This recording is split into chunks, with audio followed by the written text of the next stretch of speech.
feel like drums, man. I feel like drums, but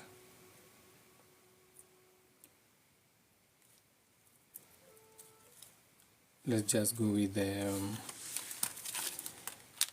vibe as is. So are we on? I might give it 1 or 2 more minutes before everybody joins, and then we can start. Sasa.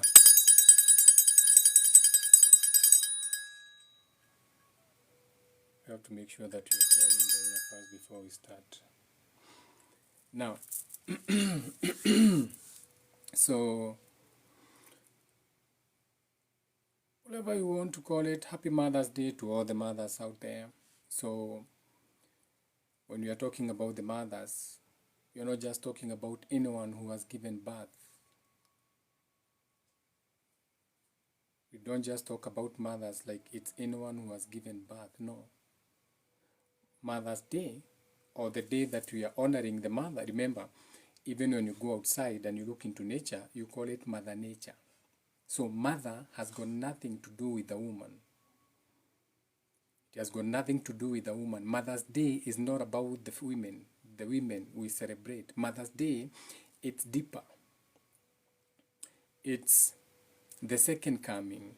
It's what you call Bethlehem or B. So now, Happy Mother's Day. So while you are focused on the holiday, the meaning and reason they give to that holiday to call it Mother's Day, so they give it their own meaning and reason, so you are honoring your mothers. But as above, so below, Mother's Day is when the moon is at its highest. At its highest. In this case, the moon, the sun, is in what sign?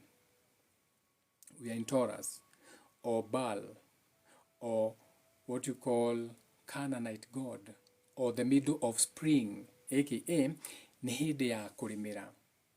So in the beginning, spring, the beginning of the year, the real year, not your calendar year. Spring is the beginning of the year, what you call Burayakihu in Kikuyu, or whichever language, or birth, to spring. Hata kama ni spring ya gari, hata kama ni kitu ilikuwa imerecoil, it's springing into life, spring. Now, right now, the moon is in Taurus. So the sun is in Taurus. The moon moves every 2 hours. So now we have a full moon in Scorpio inside the bull. Inside the bull. So the 8th house, what you call Scorpio, which is directly opposite the 2nd house, Taurus. So we are talking about the 8th house, or what you call your dick and pussy area, or what you call your area of responsibility, or your desires. Okay, these are the organs that contain your desires, your sexual urges, the hidden, the magic, the backstabbing, na vitu kama hizo. So when we have a full moon now, and remember, this is the second full moon of the year 2025, starting from spring. Of course, the first full moon of the year was in Aries, right? So the second full moon is in Scorpio. So the second full moon becomes the mother. The mother. Remember, Aries, spring, tumepanda. That is the father's breath, or the beginning, or spring. So the mother, the second full moon, the second, the Bethlehem, the Bether, the egg, the going into, that becomes now mother. That becomes the mother moon. So Mother's Day has got nothing to do with your mother, the one who gave birth to you. It's just a day honoring the mother. And the last time I checked, it's not just your mother who can be called a mother. We talk of motherships. We talk of motherland. We talk of as being the mother. So the mother has got nothing to you going and laying on your back and giving, and your ass cracks open and a baby comes out. It has got nothing to do with that. So anyone, any girl who has an egg inside of her, meaning she's a woman, the holiday is dedicated to that. To Happy Mother's Day to my daughters, to my girlfriends, to my friends, to anything that is feminine in nature. Happy Mother's Day. It has got nothing to do with you or your mother or you taking your mother to some show. It has got nothing to do with that. However, when you are giving credence to the day, how they have shaped it for you so that they can make money out of it, they can print cards, they can give you gift coupons to take your mother for a spa day na vitu kama hizo. So it's all about the money, the 5 pillars that run the world. There's nothing wrong with money. You should enjoy your money. Now, make money, lots of money. In fact, I don't want poor friends around me. I don't want anyone who is vibrating low when it comes to money. I don't want your friendship, okay? Go to church or something if you're scared. Now, so if you're around me, we better be making plans for big money. Whether the money is here or not here, we have to be in that mindset of big money. Okay? Big money. So when you are doing rituals for money, we are not just doing rituals to attract money. No, we are doing rituals to crash or get rid of those thoughts that we have that make us think small, that limit us in a world of abundance. You get it? Because you never get what you want or you need. You only get what you deserve. So what you have is what you deserve based on what you believe, your belief mindsets around money. Do you have money blockages? Do you have any money blockage? That's what I'm talking about. Now, the fact that you feel like you can't get enough. And I'll give you an example. I like using examples. For the longest time, when you went to my vision board, because every year I have a vision board printed on the wall with everything that I need to or I deserve to come through. And they do come through. Whether it's a check I've written, I actually receive that money as that check. Now, so in one way, shape or another. So on my vision board, I had pictures of a car that I wanted to buy. Of course, everybody knows it's a double cabin, but you didn't know about the year. So now there was one setback. It was an old double cabin. Not old as in the car, no, but the picture of the double cabin was a 2016 double cabin. Okay, so it's a double cabin, yes, but the year of manufacture is 2016. You get what I'm saying? You get where I'm going with this? So I'm here waiting to manifest that double cabin, but it says 2016. We are in 2025. I'm looking back 9 years ago. That's a whole cycle from 1 to 9. That's something that has already gone through the cycle and is complete because there's nothing beyond a 9. Okay? So I was going to my manifestation wall, my vision board, and I was looking at everything like, wait a minute. So all along I've had this picture on the wall, but there's no way I can have this car because it's already out of sync. So I should actually be having a 0 mileage car on my vision board. Why am I limiting my mind? Why am I thinking that I deserve a car that has been used from 2016? Do you get it? So most of these limitations come from your environments. You have never seen anyone in your family buy a brand new car. So how dare you think brand new? Haujaiona, papako hajainunua gari mpya, kuka yako hakuna mtu wa familia yenu extended from the north, east, west, hakuna mtu kwenyu ashainunua gari ya 0 mileage. So by default, you're on scarcity mindset. By default, it's in your genes. The farthest umeenda kununua gari ni hapa, Ngong Race Course, Car Bazaar. Third owner, fourth owner, fifth owner. You get what I'm saying? So most of the limitations that we have, you can't blame yourself for them because you have learned them as a pattern and you have to break free from those patterns. So on your vision board, put a brand new 0 mileage 2025 car on that vision board. Test God now. Ama you don't believe in God now. Ama ikifika ni kwa manifestation sasa uwezi sasa. Sasa imekuwa ni ngumu. Na iwe shangwe, tuende kesha, Pastor Nganga, God sasa imekuwa ni ngumu. Imekuwa ngumu kisikia ni 22. Now it's hard now. So now that you have to do the work, now it's hard. Now you want God to do all the work for you. So now God has to do everything. God has to go and post the picture for you. God has to go and experience that car. God has to go to Toyota Kenya and book a test drive of a car. It's too much for you now. But every day you are listening to motivation videos. They are talking of Dan Locke going and filling a car he knew he couldn't afford, but he went and sat inside that car. The people who have done it. Magical thinking. Do you believe in magic? Na vitu kama hizo. AKA, the Lord moves in mysterious way. Go and book that test drive for a brand new car. Isipokuja sasa utaambia God, hata wewe God ni wana unakuanga nayo. Si I went. Si nienda Toyota Kenya. Si ni test gari. Si ni feel gari ya 2025. Si ni experience. Na nikaweka kwa vision board. Sasa si unaona sasa wewe ndio hujafanya kazi yako. Now you are fighting with God. And anyone who fights with God wins. Back to the life. So now, the second full moon of the year becomes the mother. So we have father's breath. The first full moon of the year, Aries, mweri wa kehu. Riu twina mweri wa keri, mweru. So you have to know what do we call that season, which is the middle of spring, or what you call Jehovah's time, aka between 6 a.m.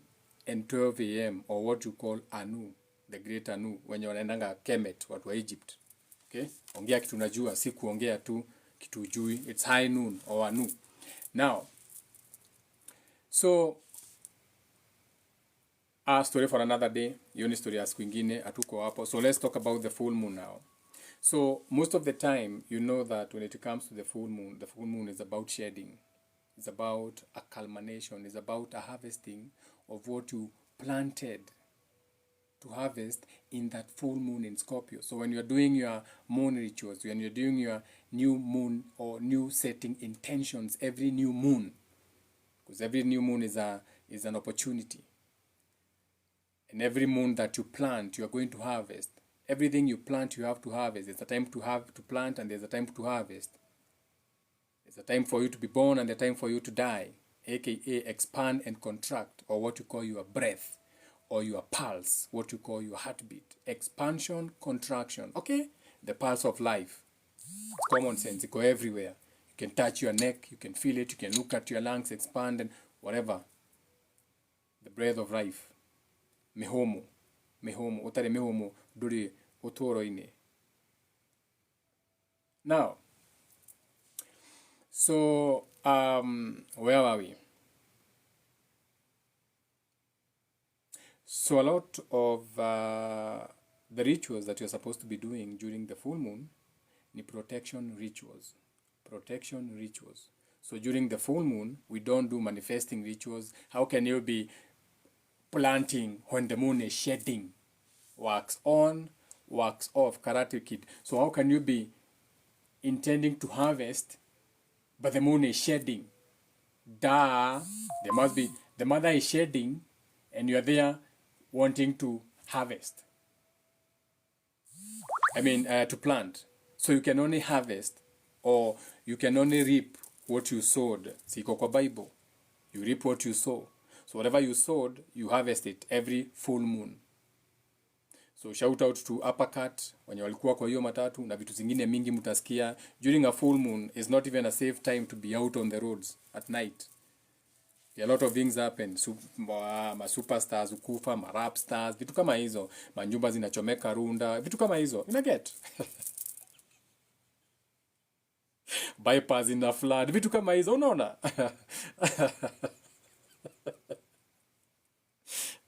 So every full moon, whatever is happening, be sure itakuwa heightened. Kama utaki kuamini, pigia watu wa Mombasa simu saa hizi, waambie watu wa bahari, bahari inakaaje leo? Watakuambia bahari imechafuka. Bahari imechafuka, hakuna samaki. The seas are rising na vitu kama hizo. Heightened emotions. Back to the life. So during the full moon, you're supposed to be doing rituals of protection, aka protecting what you have harvested. Now that includes protecting what you already have, because maybe you never harvested. It's normal, but depending on the seeds you planted, maybe they were not the right seeds. Maybe you planted your seeds in the wrong soil. You fucked the wrong woman. Okay? Maybe you planted your seed you get what I'm saying. The business plan was not the best. You are not prepared on time. So there's nothing to harvest. And it's okay. That not harvesting is what we call, you'll be in unfulfilled energy. Unfulfilled energy. Mwenye alikuwa amepanda vizuri saizi amekafunga, ako kwa fulfilled energy. Whether alijua akipanda ama hakujua. Hata wengi wenyu mnapandanga na mjuangi. Wangapi hapa washaiambiwa wako na watoto na wajui? Most of you didn't even know when you planted. Most of your fathers didn't even know when they planted you. Your mothers were like, I'm pregnant, and your father was like, what? Are you sure? Of course. Who else? Apart from Wagiwairia, Kama Bushari, and all the other men who fuck your women. Or you think women don't fuck? Or Lidanganyo Kambiwa, oh, you know women. No, women are actually more naughty than men. Shout out to all my sexy women out there. Embrace your sexuality. Get that good dick. Now back to the live. So during the full moon, which is a time of shedding, so when you're doing these protection rituals, instead of doing a ritual that involves asking for money, what is a time for shedding, now you're supposed to be the one, okay? He who wields the word is the strongest. He who wields the sword, the heart, the sword, he who wields the sword is the strongest, the stick, okay, the Moses rod, the wand. So,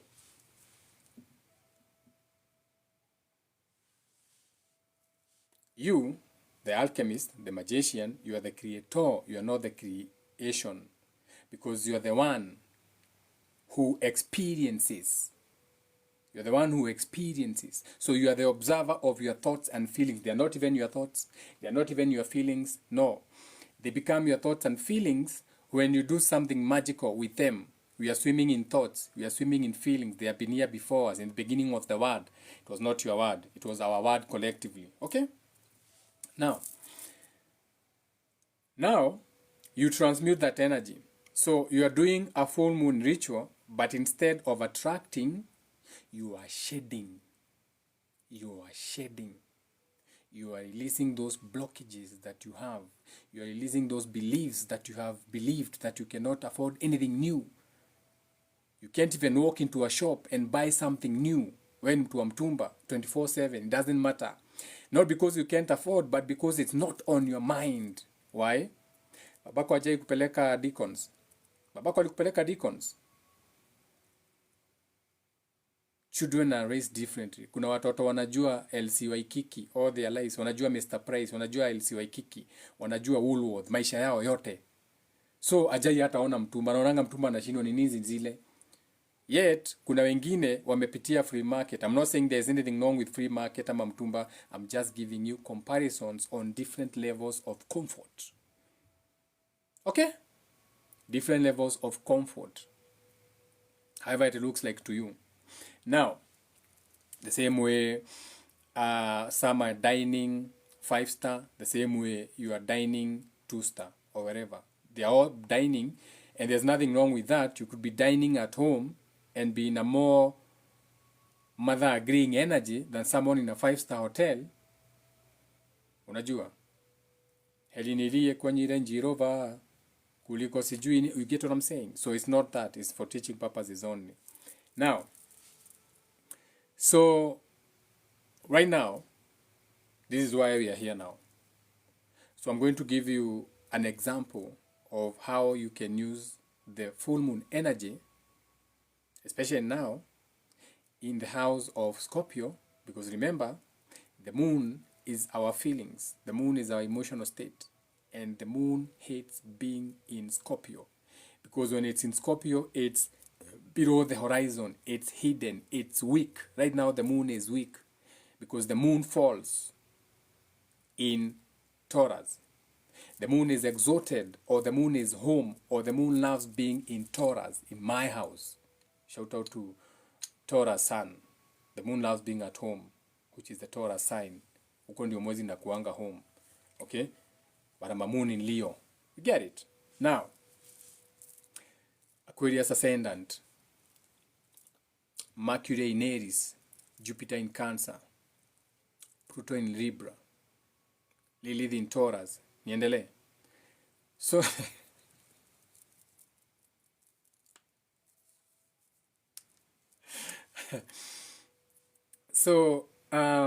okay, so this is where we are here now. So I'm going to give you away, because as we are speaking, actually I'm in the middle of a ritual. Get back to our ritual.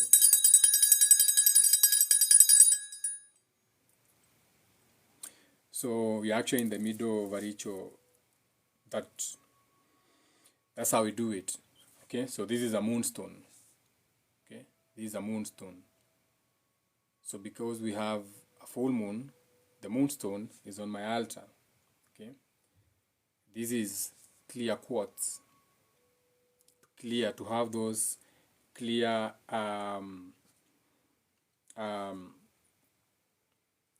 thoughts. This is okay, shaped in a heart. Red quartz, again, for that love, that passion, that thing. We have intellect, we have water in the house, we have fire in the house. Fire is in abundance in the green candle. We have rocks to leave our hard feelings behind, earth represented by the rock. We have water represented by the shell. We have air, or joya, air, joya sia nyoni, joya, manyoya, joya, ni sia ukuoya. Kama una joya hii, unaweza tumia joya ya marigo. So ukienda kwa banana plant, you ask for permission to take a joya. So joya timo the mashoya maumagi ni dhaji ma marigo. So I don't have to give you something. Caesar everywhere, so I leave that one out for the sake of the Gikuyus. Hiyo isitapeana, hiyo ni yenyu. Hiyo kitaka hiyo kuja tunanga hema sisi, find me wherever. So now, let me see who's in the chat first, so that nijue kama sasa tunaweza anda. Nimeamua aje kama live usiku. Nimekuja live usiku juu I'm in my demon time. The moon is in Taurus and the moon is in Scorpio. So I'm a Taurus sun. So Scorpio is directly below me on my feet, ni Monjiro. And the moon hates being there. And that's where the moon is. So that's why nimekuja live usiku. You get it? Not just come. Nimekuja cause there's a lot of that energy, shedding energy going on. Now, so you may want to do a ritual that involves clearing blocks around what you call abundance. So, most of the time, money is not just calling money in, because maybe even the money you bring in, you are not protecting that money, so you are hemorrhaging money. You are bleeding money. So your money is going to projects where it's not coming back to you. You get what I'm saying?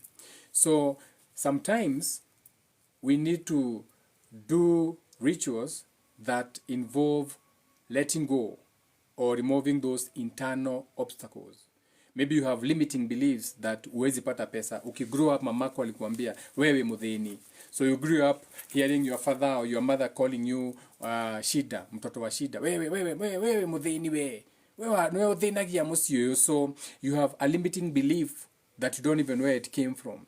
You have a fear of success because you have never seen success in your home. You are not no one sent you a success card. Hata ile watu walikuwa wanatumia ya KICC, watu wameshikana. Hakuna mtu alikutumia success card standard 8. Hakuna mtu ashai kuja graduation yako. So you have fear of success. No one has ever celebrated a win.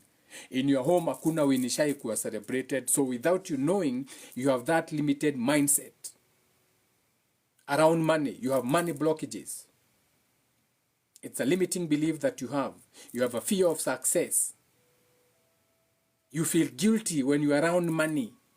So wewe ni wale watu, you buy everything second. Uko na mabati reject, nijenge nyumba. Si you can't afford mabati mpya, but you have that guilt around wealth because you have never seen it, because your father alikuwa anawalazimisha. Shout out to my dad.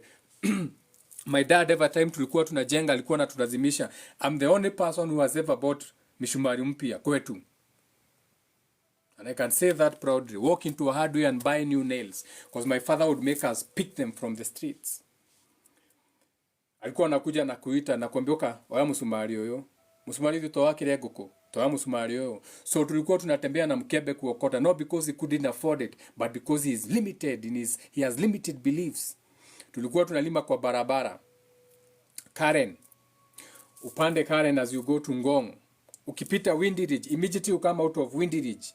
Kuna garage hapo ilikuwa inaitwa Mobi. Alikuwa ameachiwa na mzungu. Mobi garage kwa hapo, alipewa na mzungu Yolanda hiyo garage. Hapo nje kuna fence. Hiyo fence hiyo ni shamba ya kina Uhuru iko hapo to the left na Panango wa hiyo shamba yote mpaka pale Defense Staff College DFC. Before upande uende Ngong, tulikuwa tunalima hiyo barabara yote. Tulikuwa tunaenda kulima kwa barabara. Why? Because my father believed you have to earn to eat in his house. Na juu shamba hizi nunua shamba ni Nairobi, shamba za barabara ni free, tulikuwa tunalima hapo. And we used to walk to Karen from Dagoretti. Do I blame my father? No. But that's not how you raise children. Because now I know my father had limited beliefs. Even now he has all the money. He lives like a poor man. He doesn't drive his car. Gari zake zinaozeanga nje. Juu hataka kwenda na motorbike. Bado hataka kusave. Yet, mafuta yake anawekanga AFCO. Because he just retired from the Armed Forces, Air Force. You get what I'm saying? So, you may be having limited mindset based on a pattern that you saw from your family growing up. I like giving examples with myself. We used to go to dinner. Okay? I was telling Munjiro this the other day. Nikamwambia Munjiro, you know, kuna habit, I find it hard to stop even today. She's like, what? I say, have you noticed that every time when we eat, I eat to the last morsel, to the last piece of rice on that plate. I hate wasting. To me, that is wasting food. So there was a time we went to dinner some times ago. We went to Boho. Unajua Boho Eatery? You know Boho Eatery? So we went to Boho Eatery. Ukienda, ni kama unaenda Rongai, ukipita ingine ya Bomas, nini? Boho Eatery, whatever. Shout out to them, the owner, the lady and the husband. Great friends of mine. So we went to Boho Eatery. So we were mixed up. We were with some white people, nini. So it's a proper dinner. Okay, I'd invited for a proper dinner. So, you know how you start with starters. So you have the starters, you have whatever, you're having food and everything.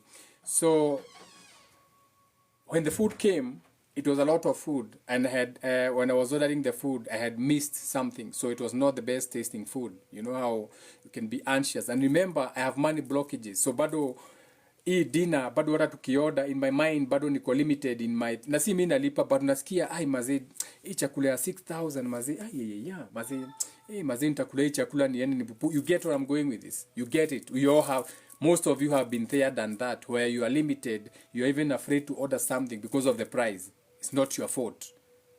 Okay? It's not your fault. It's a pattern that you have, that you learn from your parents, to learn from your grandfathers. Because you're not born in the dynasties. Kama ungekuwa umezaliwa dynasty, you don't look at the price, you look at the food. But most of you are coming from the place where you look at the price first before you look at the food. You get what I'm saying? Shout out to the lions, to the gods online. Nimeona kina Koreans wameingia online. Shout out to the Billionaires Club. Now, so I'm eating and my friend is sitting to my right and I'm eating and I'm clearing the plate. Unajua ile unaguza sahani mpaka watu wanakuangalia, watu wako dinner table wako na wine wanashindwa what is happening. Wewe uko absorbed, uko maziwa, unataka ku make sure umemaliza hii chakula yote iishe na uko full, but you can't afford to leave the food behind because how you are raised up usibakishe chakula. Hiyo ni kuwaste chakula. Chakula ikibaki ni kumaanisha hamkupima unga. Kwa hivyo kama ni maji ugali mnapima kikombe ya maji. Get the kind of homestead I'm talking about. Not because there was lack, but because the head of the house alikuwa kwa hiyo mentality, hiyo ya narcissistic, mother wound, father wound kind of. You have to punish people to make them understand that you're the breadwinner. And shout out to all the people who are healing now. So we are eating dinner and I'm scrapping the plates and everything. So nika realize watu wote ni mimi wameangalia. These are like 10 people. 5 on this side, 5 on this side. So I realized, wait a minute. So it was an embarrassing moment. And one of the ladies remarked, you must have been very hungry, Richard. I said, yeah, man, I'm hungry. And then I said, I also don't waste food. So to me, it felt like I was saying something very positive. I don't waste food. But to them, I mean, we can afford the dinner. Like, duh, you don't have to finish the food. The food pengine hata si power. You get what I'm saying? So those kind of blockages. So this is a good time to release them with this full moon. Okay? Because our feelings, our emotions are below the horizon. They're already in Scorpio. Okay? Scorpio is our desires, that energy of backstabbing, cheating on people, lying, all the energy that comes with the Scorpio energy, the 8th house. You can Google about the 8th house after this live. You can Google about Scorpio, all those things. Hiyo ni yako homework. I don't have to give you everything, okay? So now, at this particular time, it's a good time to let go of those blockages that you have, those beliefs that you have about yourself, those limiting beliefs. Wewe mwenyewe ujai imagine yourself buying something new. Si kupenda kwako. Unajipatanga kwa page za expatriates. Okay? You may not get it, but you see, you should be shopping at the furniture shops. Kama ni furniture, unafaa kuenda furniture shop.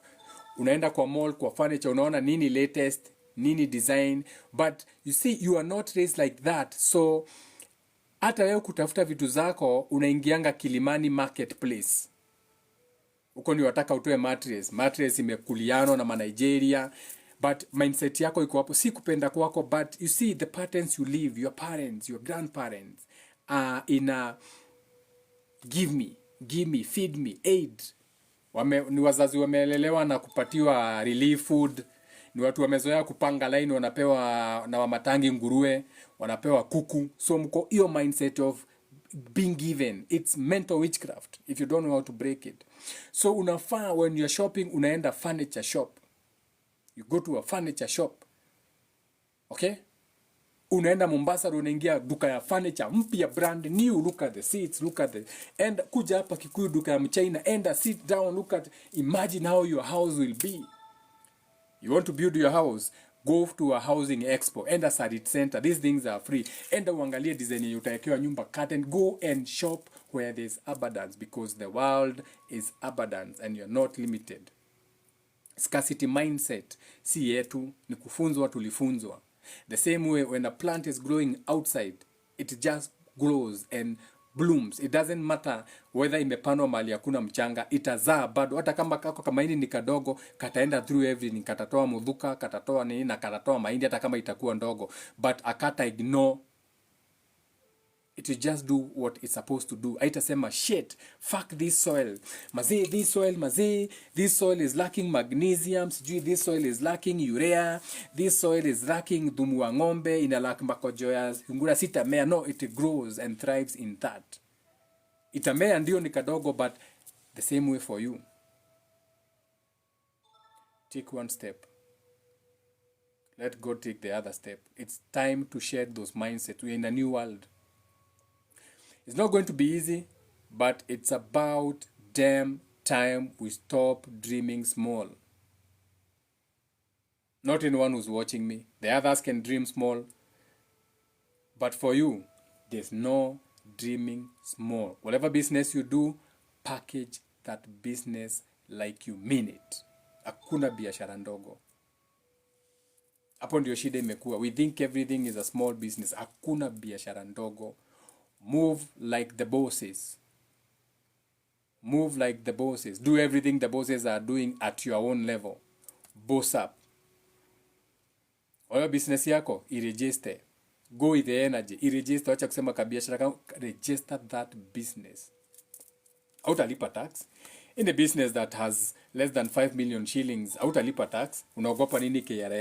Hautailipa taxes, but uko registered, uko hapo. You are agreeing as above, so below, to the collective, to the people who are coming to build the world, to XRPs and all this foreign money coming. Una agree to that energy. We are in that energy. We are in that energy. Hakuna kudream small anymore. Mimi kwanza nikiulizwa nitasema all those vision boards zenyu mko nazo zote, scrap them.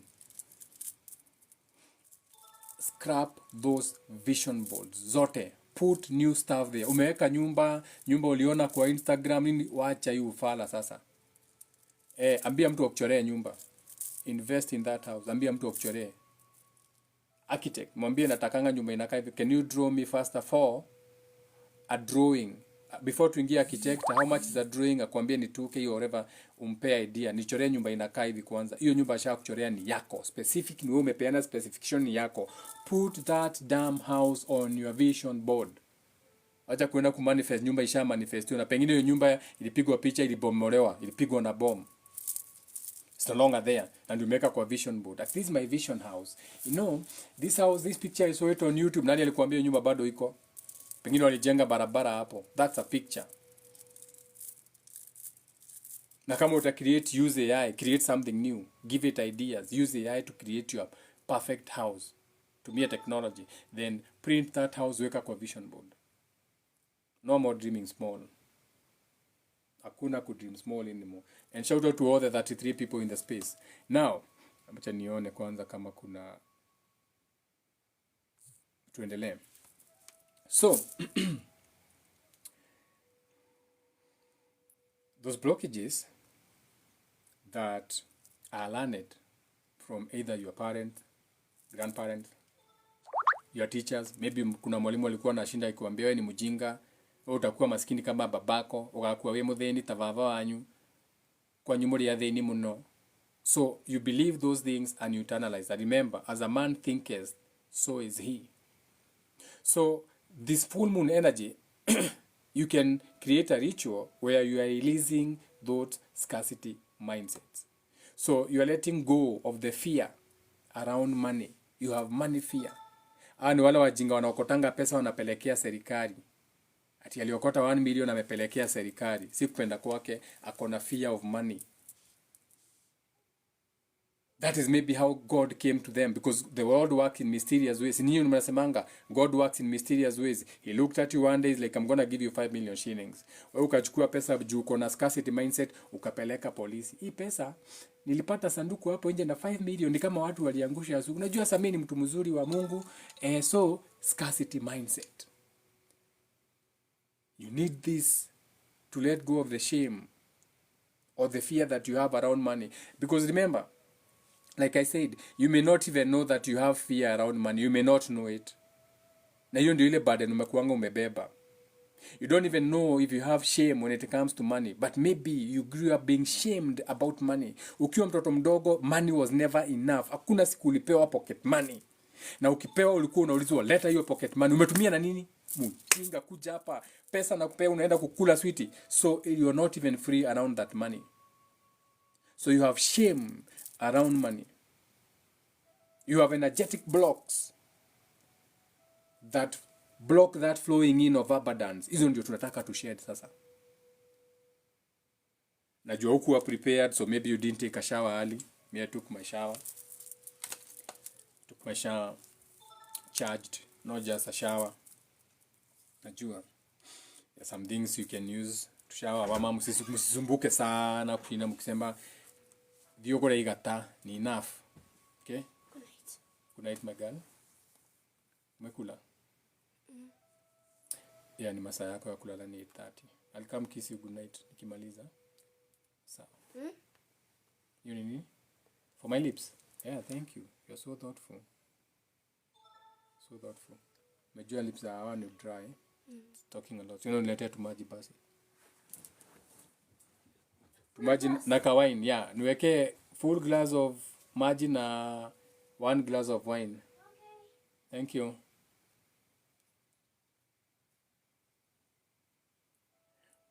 We need to walk over our emotions by having a little bit of some drinking. Turn those words into wine. Just like in the Bible, okay? All that energy, all that water energy. Scorpio is being fixated on your emotions and feelings. So we have to float above that. And remember, the moon iko huko. Our emotions, our feelings are in that 8,000 energy. So we need to float on waters kidogo. We need to create some esoteric surfboards. In this case, sip on some wine. Okay? So now, so in this case, when it comes to clearing that energy, so remember, what you clear, you are creating space. Let's say, for example, when you take out trash, you are leaving the trash can empty for more things to come in, right? So during the full moon, when you do a releasing or protection ritual, remember, something has to come in, something has to come back. So this is both a release ritual and an invitation. So we are shedding old patterns of the blockages so new abundance can enter. You get it? So we are closing cycles around finances. So you have been working on a financial goal kutoka the last new moon. So the full moon is a natural point to check in, evaluate your progress. So there's this business that you planted. So you check in, evaluate the progress of that business. Have you moved to the next step? Have you invested in the business in? What is lacking? Do you need to seek help now because it looks like it's going to take a little bit longer? AKA, saizi ukienda nje, watu wanapalilia chakula yenye wanipanda. So hiyo seed ulipanda, since it's already growing, but you can't see the seed, and you can't go dig to angalia ka inamea, do you need kupalilia? Do you need other people to come in and help you in one way, shape or another? Watu wakusaidia kupalilia. Ndio ina happen physically outside, esoterically as above, so below. So this full moon, as we energetically close the old chapters and we are starting with the new one, this becomes like a shedding and attracting ritual. Thank you for the wine. Hii glass mzima nitalewa na maji. Nitalewa sana. Asante. Good night.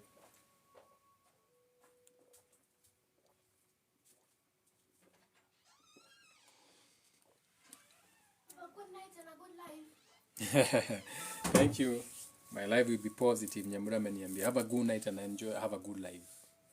Life moment. This life moment. Nyambura moon in Leo.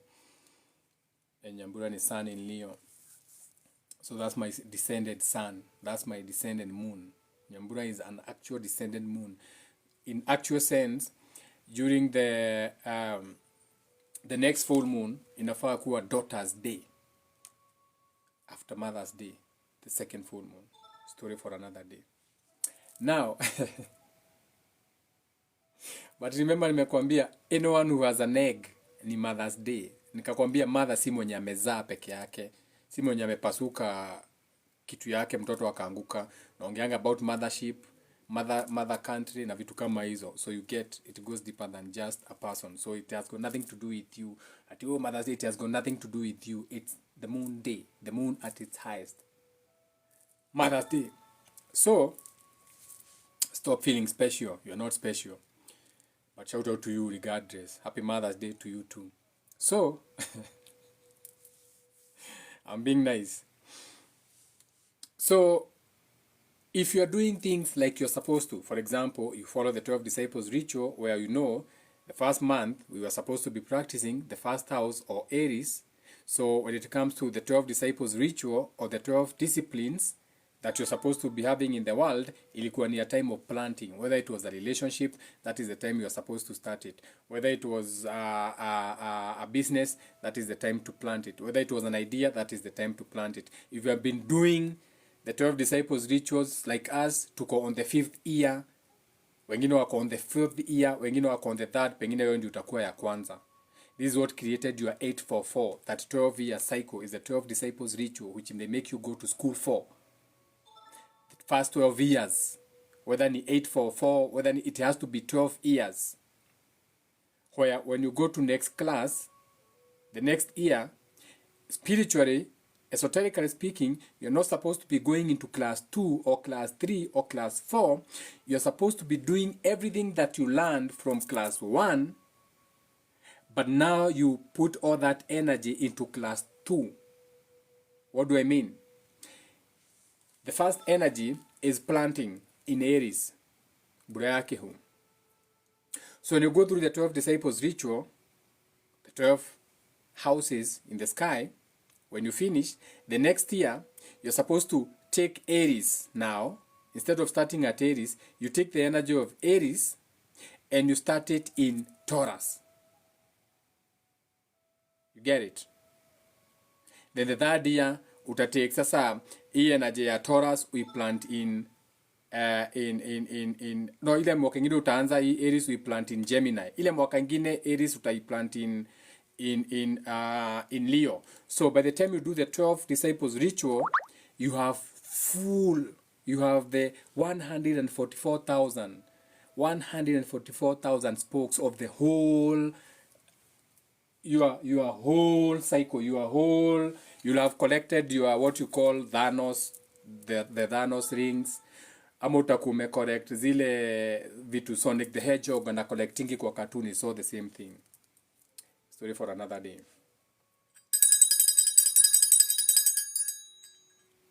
So now,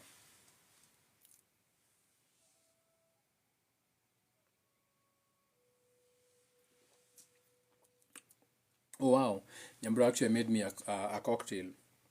She mixed some ice cubes with my wine and some Sprite. Tastes amazing. Beautiful girl. Shout out to her. Metisha wine akaenda kanitengenezea cocktail haraka kajua, let me make my dad a cocktail is better than just wine. You know what I'm saying? Shout out to Nyambura. So now,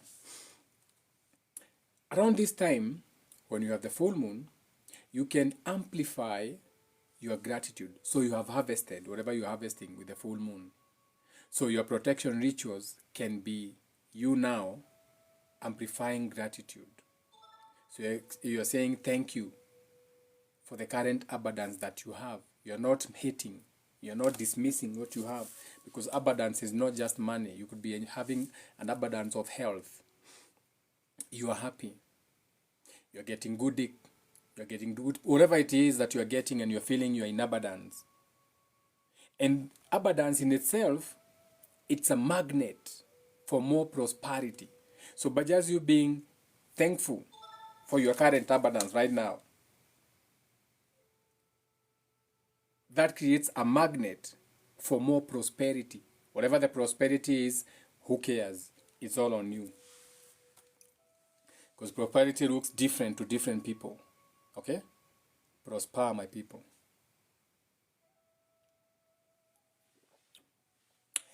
Some of us, prospering involves exporting our wine. Some of us, prospering involves growing new types of mushrooms. Not just the oyster mushrooms, tunasumbuliwa na igunyo huku, or the button mushrooms. We can grow new buttons. We can grow new mushrooms. We can expand to those levels where sisi wenyewe sasa ndio tuna create new strains. Pollination.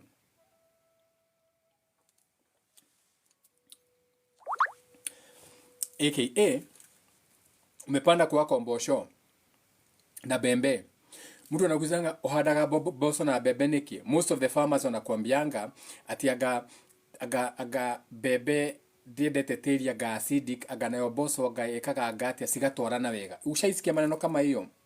So hiyo ni alchemy, whereby unaweza badilisha taste ya mahindi yako kwa shamba yako ikuange unique based on what you plant inside that maize plantation. Did you know that? Did you know that? Ama ujui? Ama unga ni kavagara tu?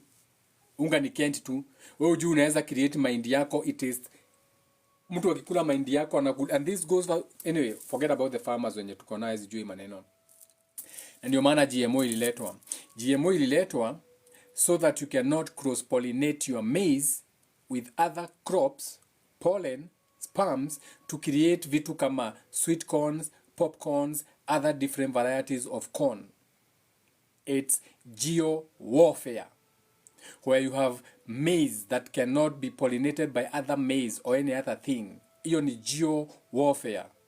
Mkifikiria mlipata independence, war is everywhere. Spiritual war, food, your food is weaponized, your air is weaponized, everything has been weaponized against you. Story for another day.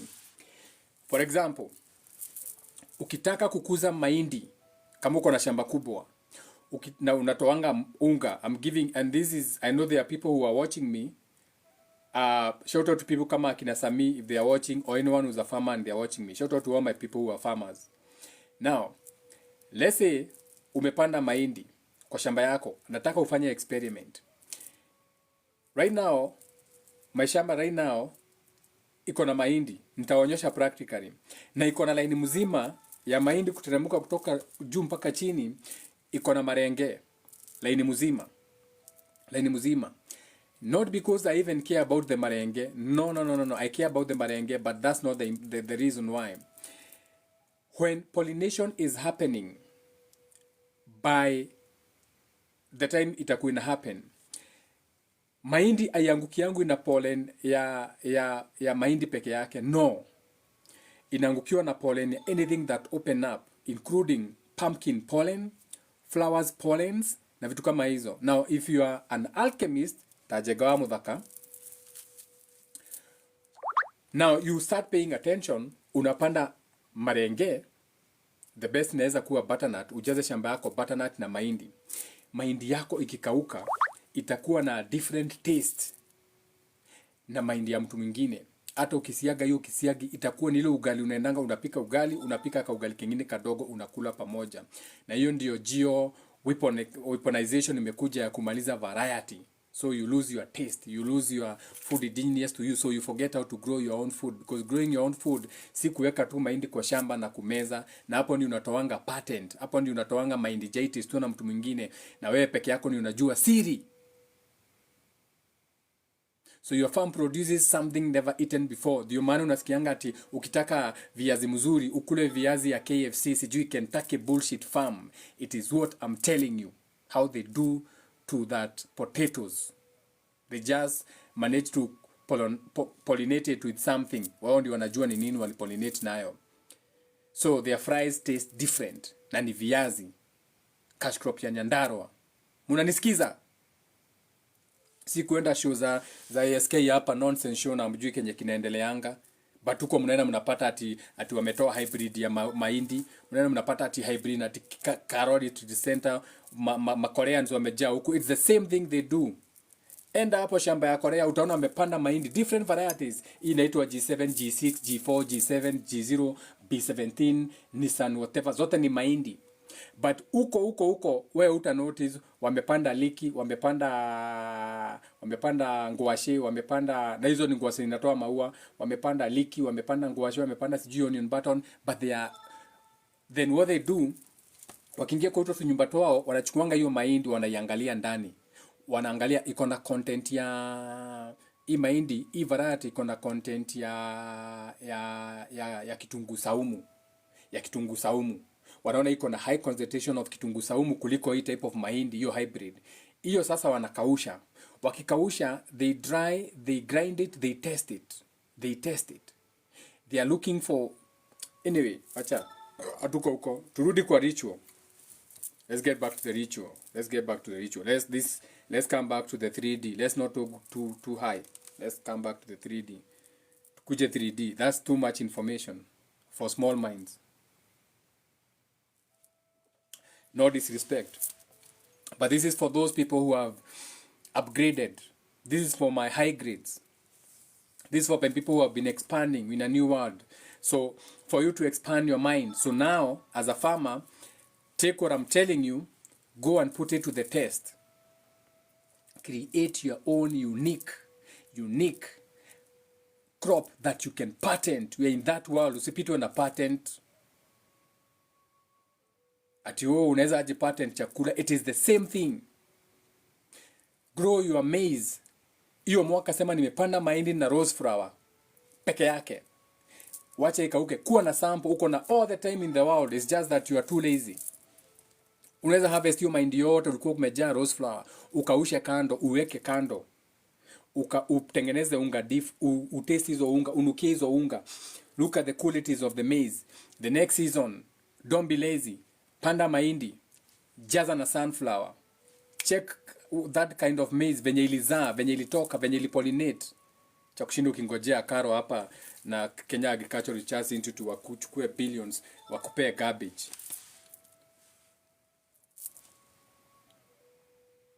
Kupea garbage. Kabagara, wanakula the best. Unafikiria unga osesi si mahindi? Ni mahindi. Do you know how much money is in seed production? Ukipigania kukuza mahindi. Unapananga mahindi kilo 2, gorogoro ya kilo 2 unanunuliwa 30 bob. Gorogoro ya kilo 2 unapananga mahindi. Kuna mtu anapanda mbegu, anapananga mahindi ya mbegu, amepewa barua na kari na whatever ati apandange mbegu ifike standard yao. Gorogoro hiyo ya kilo 2 mbegu ananunuliwa 200. Ananunuliwa gorogoro 200. Wewe gorogoro yako unauza 30 bob. Yeye ananunuliwa 200 ama 400. Kwa nini ananunuliwa hiyo 2 kilograms 400? Kwa sababu hiyo mbegu wewe utauziwa 900. Utaenda kwa duka ukute imeandikwa turahadake ero 161. Ni rahado maredi ati muhuko ni 900. 2 kilogram 900. Uri mwenderia bia cigana 500. Kilo 2. Wewe kilo 2 ciaku cia mbembe wendagia ciringi 30 na 50. Tondu reciria to mutiu kunyitana, mutiu create community, ni mwemenire murogaga tiri, mwitua wa kanyugi ati uri ugurite mbegu handu wicirie. No ndungiota gwiciria ti kwenda gwaku. Bado tuko kwa ritual. The candle is still burning. One candle is out. The green candle for abundance. Tutawasha ingine. We have another abundance green candle. So let's light another candle. Kuna ingine inaendelea. There's a reason hii imejitokeza hii. The reason this one was around.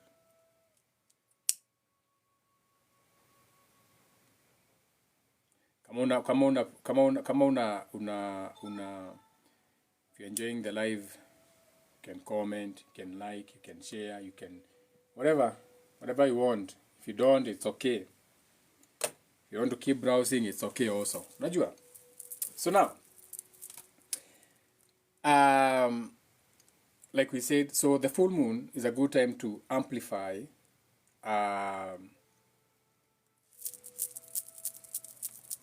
gratitude for what you have right now. Sawa. Kuna mtu anaripoti page yangu. Ni notification ya nini hiyo? Ignore. So now,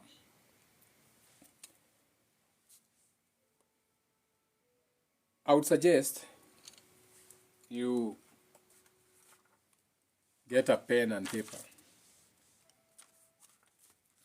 So now you can learn. For those who are deeper, you know that Hecate, the Greek goddess of crossed doors and abundance, anaweza tumika wakati wa full moon. najua ni wengi, so wewe utadefine utatumia nani. So there's times when you have to know when to release or when to attract. So when you have a new moon, those are beginnings, you're setting intentions. When you have a waning moon, that is growth, building, attracting. When you have a full moon, that is releasing, amplifying, or getting clarity. Waning moon, letting go, banishing, protection. For full moon, so we are releasing and amplifying the protection energy. So the waxing moon or the waxing phase, from the new moon to full, that is the best time to attract money. However, a full moon is good for releasing what blocks money. At the same time, you are amplifying the prosperity, the abundance. You get it? So get your pen, get your paper. Why? So that you can write down affirmations that can help you unblock or let go of those limited mindsets that you have. Si nimewapea story. Siambia tu naenda restaurant nakula kila kitu. Ask Munjiro. Munjiro can tell you. We have had so many times fruits going bad in the house na niko kwa nyumba. Why? I'm not used to fruits. I'm not comfortable taking a fruit and eating it. Munjiro has to serve me fruits. She even makes fun of it. And si matunda ni yetu tukule. Mandizi naharibikianga hapa ukiwa wapi. But I was not raised with that. To me, fruits look like it was a waste of money. You get what I'm saying? So those are things that I'm still shedding even now. I'm letting go. That's why every time I'm on the road, I have to get a fruit salad to teach myself to eat fruits. So when I get home, I don't let just fruits let go. Okay? You get it? So, I'm waiting for you to get your pen and your paper. Let me look at your comments.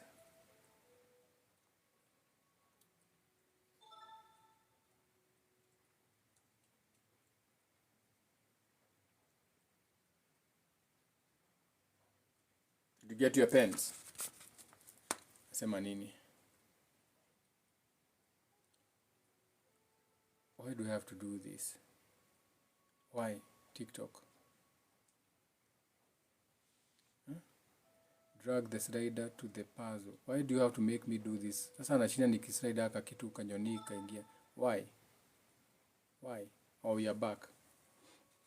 You're back. I was dragging. Nilikuwa na drag hako kakitu ndio turudi TikTok. Walikuwa wanafikiria niko sijua wamefikiria niko off. Maybe you are not liking enough or whatever. Whatever the reason.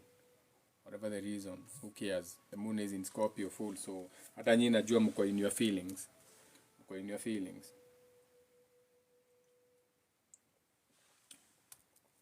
But you have fire, turning the thing into a steamy affair, and you have a drink. Shout out to my drink.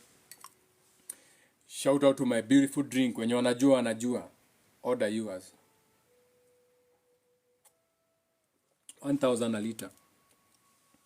Takufikia kwenye huko. So, you're going to need, for those when you watafanya iricho pengine kesho, because you are not ready, on a Tuesday, even a good day in the morning, whichever time, I'm giving you the tips now. You can get a white candle, full moon energy.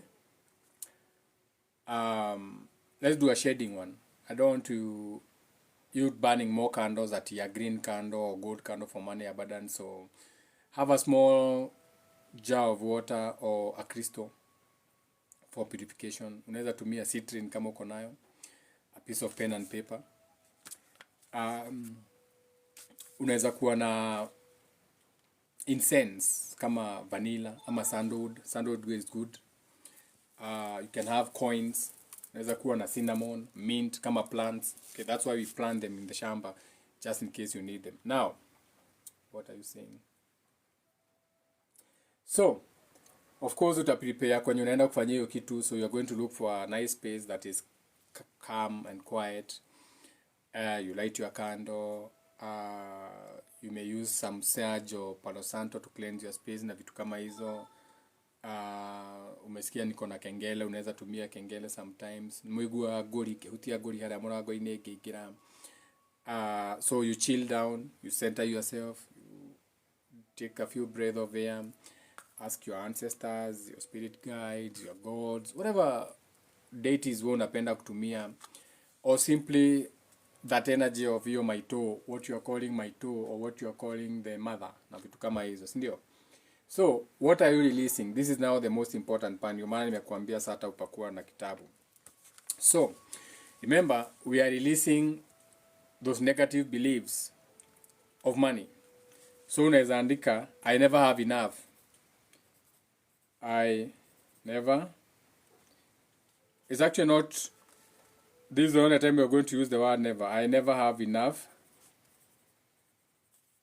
Now, you are writing down the things that block you. Blocking your relationship with money. What are your fears? I'm afraid of being wealthy. I'm afraid of being wealthy. Because you actually are afraid of being wealthy.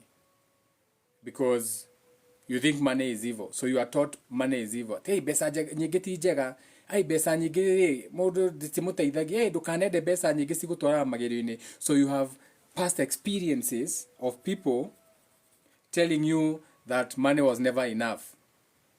So this comes from past experiences. What you grew up hearing your parents say, "Ay, besa takes your tijega. Your ti besa nyigesti because yejega." Those beliefs. Those beliefs. So now you are releasing. So unaweza sema, I release the belief, because this is a belief that you have, that I must struggle. Sisi ni watu wa soft life, that I must struggle to earn money. Don't have to struggle to earn money. There's abundance. Don't have to struggle. Hapana, si lazima. Kuna watu, they have never lifted a finger in their life. You should see the lives they are living. Wewe kuna mtu alikudanganya ti maisha lazima ikuwe ngumu. It was programmed to your parents. Unajua parents wako, wewe unajua you are millennials. Do you know what you grew up listening to when you are growing up? Ewe ndugu na dada, amka kumekucha. Kwani hii ndiyo saa ya kwenda shule, karani kumekucha. Amka twende kazi, jiepushe na uvivu, tujenge taifa. You are not even building yourself. You are not even building your own wealth. You are building taifa. That is what you are programmed growing up. Amka kumekucha. You are programmed. Fear is taught to you. Jokiraga goko ya mbere na thina ni ndionanaga naguo. Niatia nigika besta si nyingere. Nietiokiraga ngoko ya mbere na thina ndionanaga naguo. Affirmations. Kwanza hiyo jinga ya kukuja club hapa tunakuja ati nini mnatuchezea kigosho, mnatuletea nyimbo za kutupea low vibration na tutaki. Wewe organizers wa hizi show akikinya kiula session angemi, wacheni kuturudisha huko. Hizo nyimbo wacheni kuturudisha huko. Jokiraga ngoko ya mbere, wacheni kuturudisha huko. Tukiokiraga ngoko ya mbere, we are rich, we are abundant. Na mrudi studio nyinyi mtoe ngoma mzuri akina Mistarifu. And down with all that Kikuyu low vibration and energy that you have to suffer to get money. You don't have to. So, I release the belief that I must struggle to earn money. I let go of the guilt around receiving abundance. Some of you, when you get something good, you feel you don't deserve. Unaenda unaipeana. Atibu kam, ebu jaribu kiatu, ebu ivae. Ebu buy your 6-inch, buy your 6-inch heels, try it on. Oh my God, perfect fit. Na hii kiatu nikipewa, nilijua tu napewa nipeane. Aki imekutosha vizuri na ilikuwa inakutoshea wewe. You have a guilt of receiving abundance. You don't believe unaweza buy hiyo kitu ya Louis Vuitton or wherever. I'm not saying Louis Vuitton is important. It's just a sample of the things you die for or the things you pay a kidney for to feel some type of validation. Or the shoe should have your name. Hiyo kiatu inafaa kuwa na jina yako, by the way. So, write it down. I feel free. Or I free myself from comparing my success to others. Shida ingine mko nayo. I free myself from comparing. Comparison is the thief of joy. My success with or to others, your neighbors. Every day you are comparing yourself to your neighbors. Oh my God. Oh my God. Oh my God, I wish. Now, whatever you write on that piece of paper,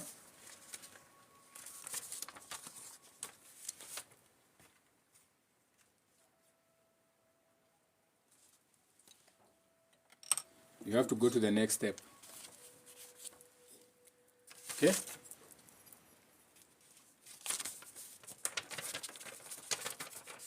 You have to burn that paper.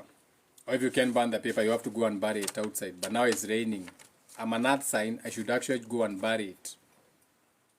Because I'm an earth sign. But it's raining. And I want to burn it.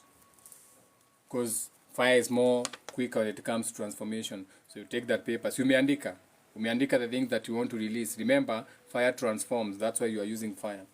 Fire transforms from one state to another. So whatever is going to transform it is what you intend it to be. You are the magical thinking one.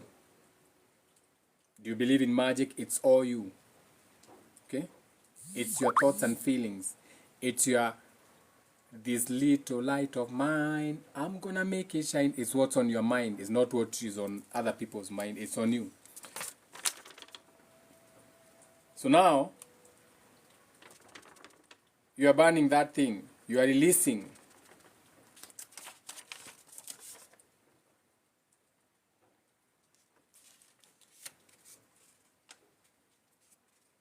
You are transforming those thoughts. You are burning them. Those limited thoughts and feelings that you had. Okay?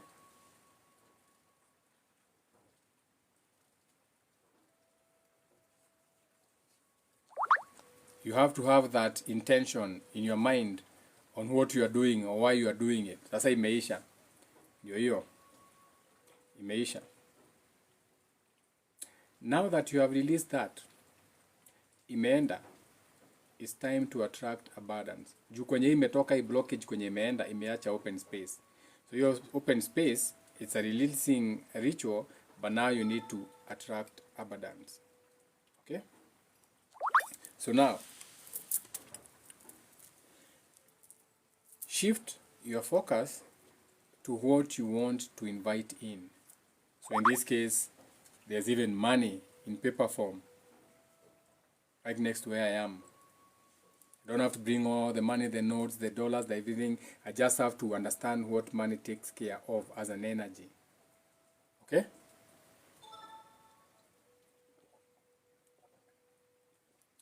Now that you want to invite, now you can light your green candle. Kumbuka yetu tuliwasha already. Now you can hold a coin in your hand, a crystal, and clear quartz. So now we can clear those thoughts. Now we can clear those pathways. Now we can visualize being in abundance, being in a state of financial ease, everything taking care of itself easily.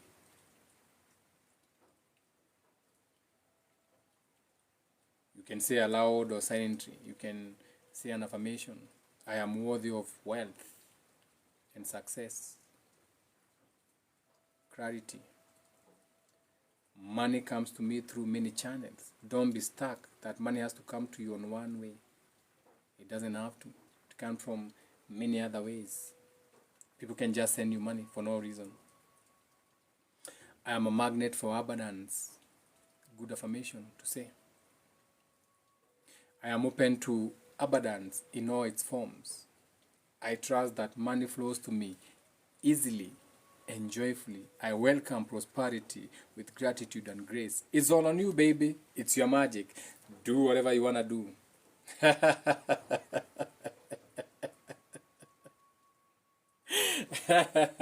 Happy Mother's Day. You know, it's all on you, baby. Express gratitude. Thank the full moon. Thank the universe.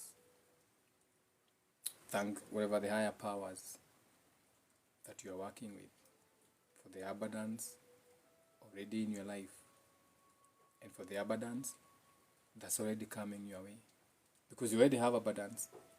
It's just that you don't practice or you don't practice the gratitude challenge or don't practice gratitude enough. You're supposed to be grateful for everything. Right now when you share, you should be grateful you have a roof over your head. Some of you are so ungrateful. You'll be grateful. Pengine unaniwachia kwa bed and it's warm. You should be grateful you made it home. You should be grateful si matatu yako ilianguka na hujalipa hiyo deni ni nganya. Iko na loan bado.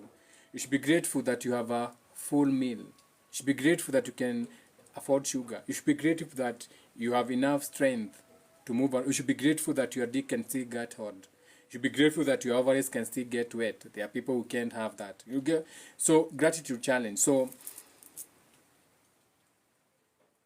thank the universe or your ancestors or whatever higher powers that you have for the abundance that is already yours. It's just that ujui kuiangalia. You should be grateful that your child still kesho anaenda shule umelipa fees.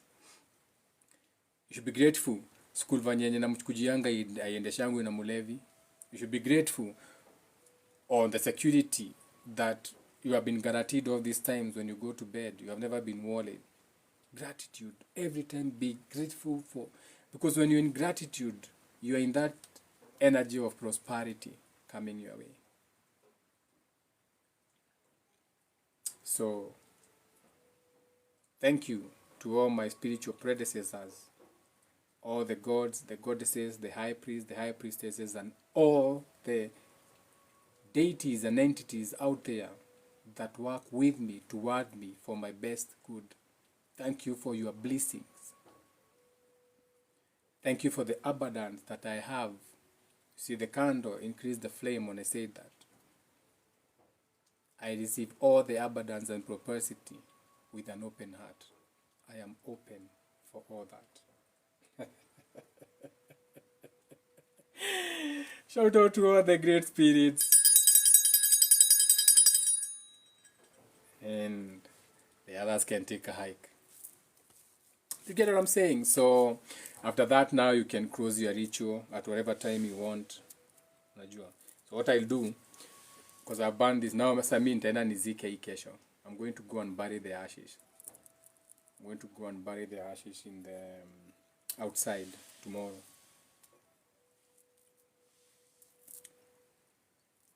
Because I've welcomed abundance and prosperity, and I'm grateful for the fact that I even have Wi-Fi to reach you guys. So I'm grateful for everything. We are grateful. I'm grateful for you being here. I'm grateful for your likes.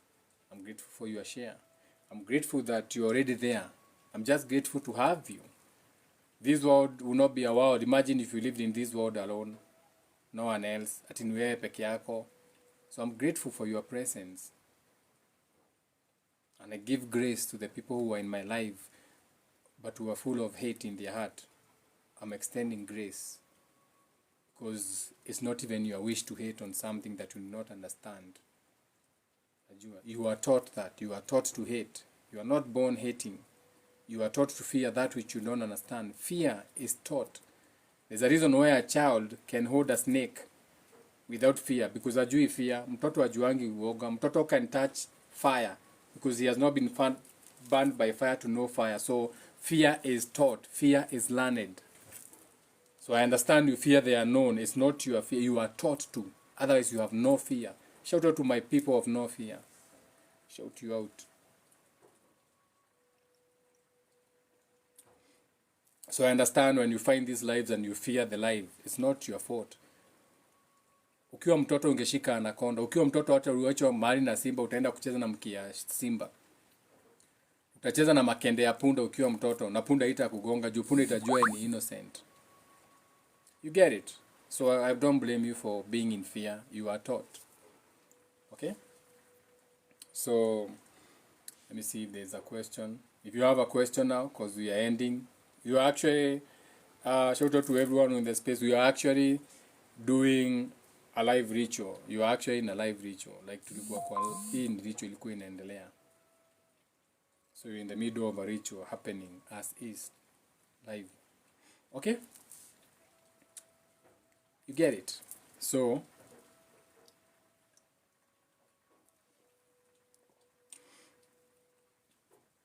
yeah, it's 9. Perfect timing. Middle of Scorpio hour, 9. Scorpio inakuanga between 8 and 10. It's also a reason nilikuja live hiyo masaa. Get it? Shout out to Anisi. Sasa tunafaa kufanya nini jenga? Wakati mgani? Kufanya nini wakati mgani? It is the same. You're just deeply fixated in your feelings and emotion. Hakuna big difference. Some song traumatize us tukiwa wadogo na zidadvaza.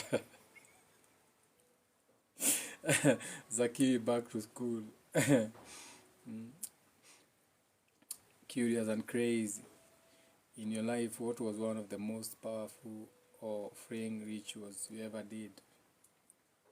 Don't have a specific one I can say. I just did one right now. I just released a lot of money fears and money blockages. That's powerful. That's a big one. I just did one right now, so I don't know which one would resonate more with you. Okay, they are different depending on the different times of the year. You get it? Shout out to Wanjiro descendants.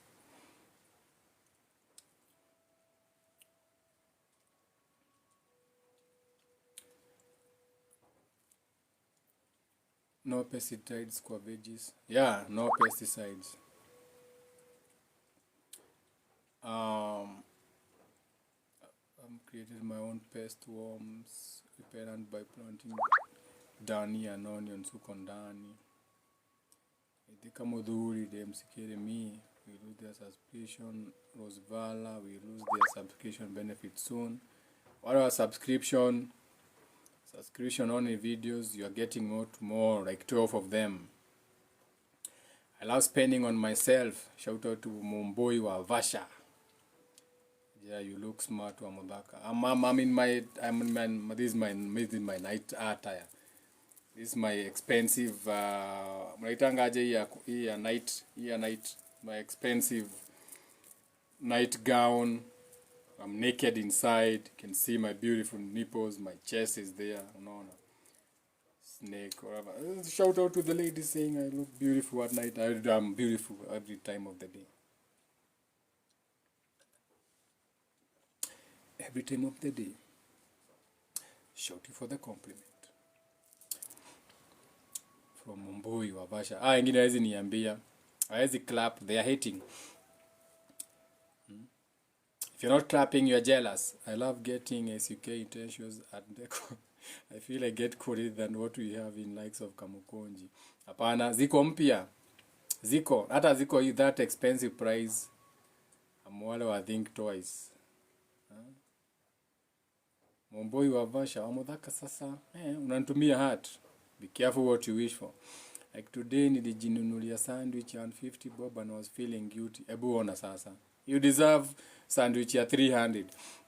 You used to get forced and beaten to eat food even when you didn't like it.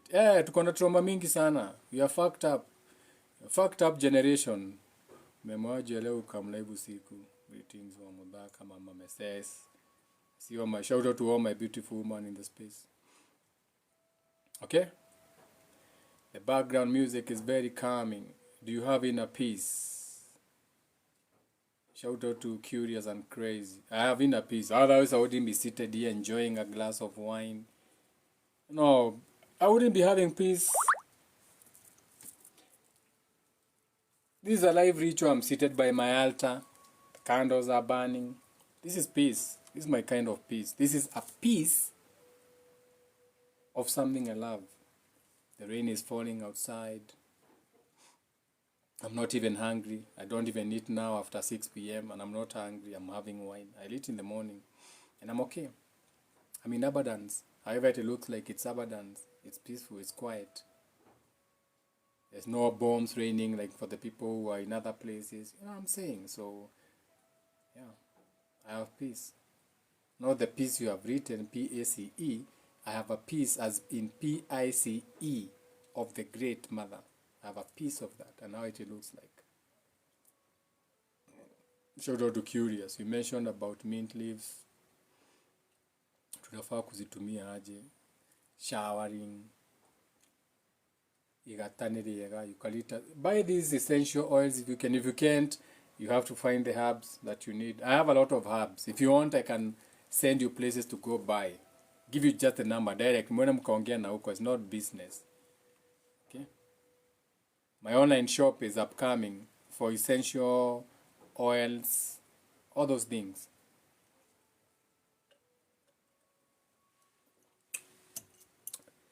I'm grateful for that beautiful wine. I'm grateful. Thank you, Sauce. It's beautiful wine. Your life always enlightened me. I'm grateful for that. Thank you. I just remind you, hii pre-moon season jana imefanya tubishane na mother. Usiongee maneno ya na hata si sort ni poa. Maneno ya jana waachana nayo. Jana maneno ilikuwa mingi. Pia leo asubuhi, mimi ndio nimekapitia leo. You know the moon is in Leo. The moon loves being in Leo. So when the moon is in Scorpio, it's away. And it doesn't like being there. And now it's a full moon. Unafikiri nimekapitia aje leo? From 8 a.m. till 12 p.m. from Taurus through Gemini. By the time I got to Cancer, Cancer ndio nilisaidia. When that great flooding happened, when the great Anu fell, when when Cancer, man, that's when Mother, that's when I was like, now I can handle this. Mother came through for me. Mother came through for me. Mother Nature. Shout out to Mother. Shout out to Mother's Day. Mother came through for me. The high moon came through for me. She was like, Richard, Jega, I know what you are going through. I'm sorry, son. I'm sorry, son. But unajua, I have to do my cycle. I'm like, I understand, Mother. So Mother gave me some courage. Okay? Mother gave me some courage. In my menses, feeling like a goddess. You are. Shine bright. Or you shared with the full moon. That's a whole life. Ndawafanyia life siku moja ya wale watu shed na full moon.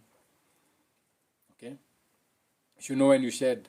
Do you shed with the full moon? Do you shed when the moon is waning or waxing? Shout out to all the goddesses who shed with the full moon. Hiyo ni ya whole life ya wamama. Najua. Sasa utaambiwa na nani? Sikuambia nani atakwambia. If I don't tell you, nani atakwambia hiyo? Hiyo si ni yangu nikwambie. Hata wajui. Okay? My women are also on their menses. Shout out to Curious and Crazy. Always women are on their menses. Najua.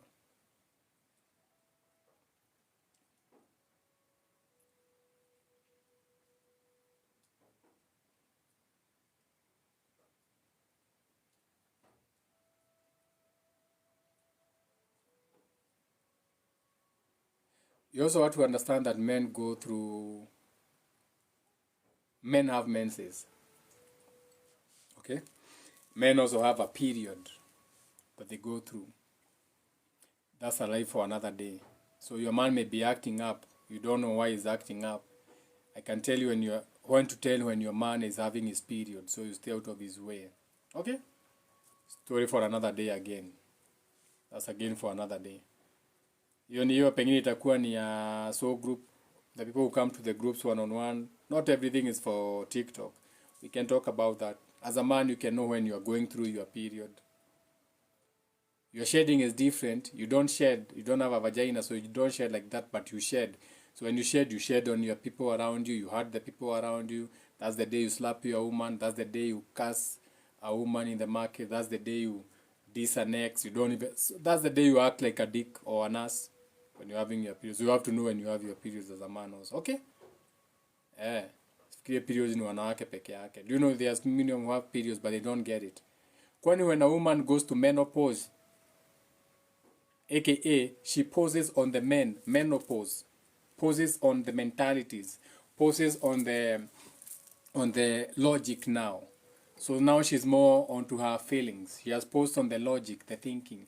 So she has even posed on shedding. She no longer receives her periods, but she's still going through a cycle.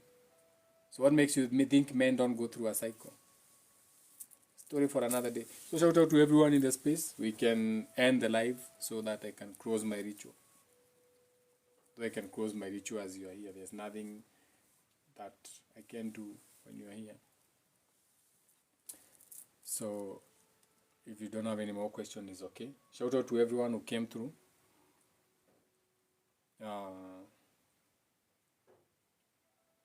I love the energy in the space. I love everyone in the space. Everyone in the space. The space was very balanced. There were two who were very demonic. Though he is already in the demonic moment of full moon in Scorpio. But you get what I'm saying. Shout out to everyone in the comments.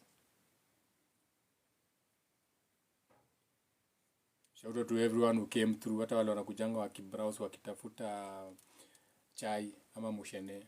Najua. Shout out to all of them. We hate no one. We understand how the world is. The world is full of damaged people. You know, demonic entities, beings na vitu kama hizo.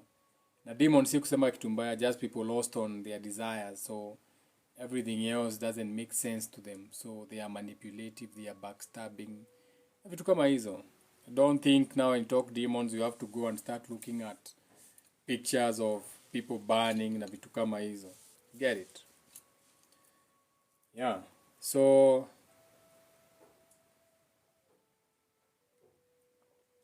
catch up tomorrow for Reparenting Tuesday, tomorrow morning. Catch up on Reparenting Tuesday. Shout out again to Momboi wa Vasha. And to shout out to you Amudhaka. Momboi wa Vasha, kuja DM. Okay? You want me, come to the DM. My DM is open. Come to the DM. Let's see what type of demon you are, or a goddess, or a princess. Yeah, I'm saying come to the DM. Let's see what you have. See if you can build something. Okay? For all the other men in the comment section, she's coming to my DM, not yours. You can open your live, akuja kwa live yako, akuja kwa. Don't hate. Don't start cock blocking, okay? That cock blocking, small dick energy, don't bring to me.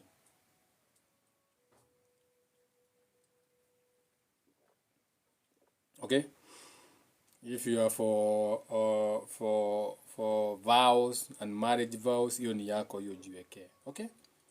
Yeah, hiyo ni yako. Putting rings on your fingers. You don't put rings on our fingers. Tikira amerega moko. We are different. Sawa. Anaweza kuja kwa DM yangu pia, si umwambie kwani mimi unaambia. Now you are coming through me to get to her, si umwambie si yako hapo, si umtag, mwambie kuja kwa yangu.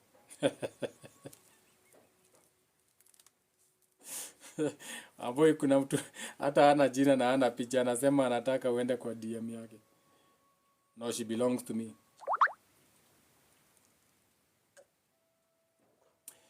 She belongs to me if she qualifies. Okay? If she doesn't, you can take her. She can go back to the streets. I'm saying so.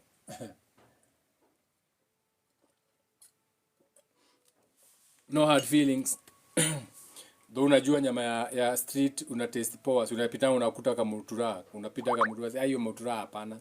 Kata mutura ya 50.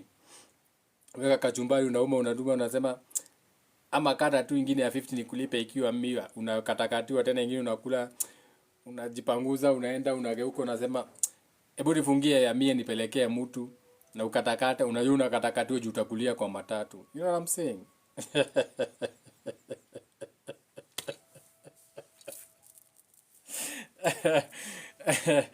You can eat street meat sometimes, but home cooked is best. So you can add your own seasoning, you can add your own garlic, your own cinnamon. You know what I'm saying? You can cleanse that meat, becomes your meat only. Vitu zingine kama hizo. So you can tie something around your neck before you eat that meat. Najua. So we'll catch up tomorrow. Reparenting Tuesday. Sawa? Have a good one. End is live now.